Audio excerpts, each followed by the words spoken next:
Today Malin asks, how did we get here? What's the history of enterprise architecture and what can we learn from that history?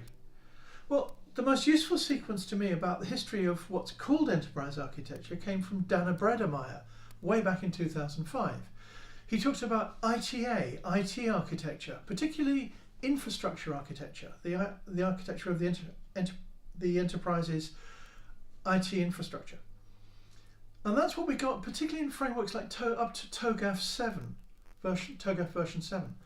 Then we started getting into what Bredemeyer called EWITA, enterprise-wide IT architecture, which is what we got up to about TOGAF 8.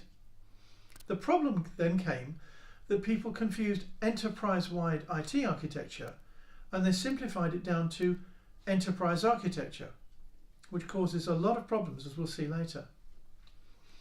Then by TOGAF version 8.1, we got enterprise-wide IT architecture with what they called business architecture, which unfortunately wasn't the architecture of the business, but simply a summary of anything not IT that might affect IT.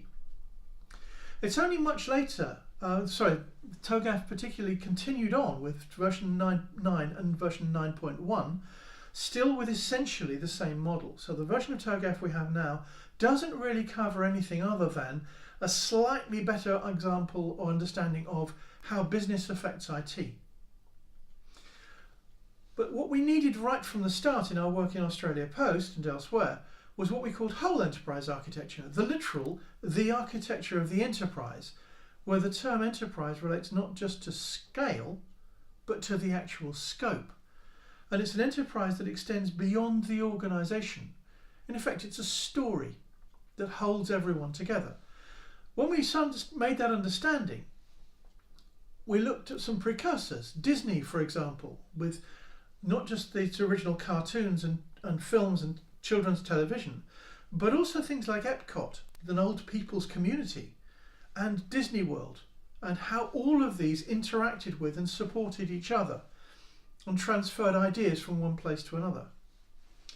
Then there's another example is the Dowding system, part of the British Air Defence, the integrated air defence system, where information from the radars and observers was fed into regional command centres, then into localised command centres, then into the individual airfields, with all of the system managed as a whole, but including the human aspects, such as how you're going to cope with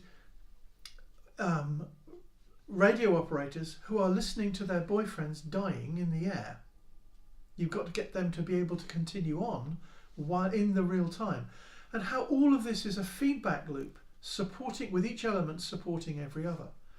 Going further back, there's things like a lot of particularly the US railroads, where you see it again as an integrated system.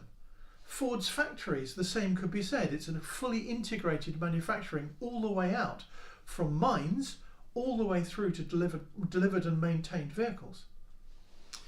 So how we got here was by this kind of progression from a very narrow view of that's strictly IT-centric, mostly about infrastructure, all the way through to an understanding that it's actually about the whole, even beyond the organisation, where the enterprise is a story.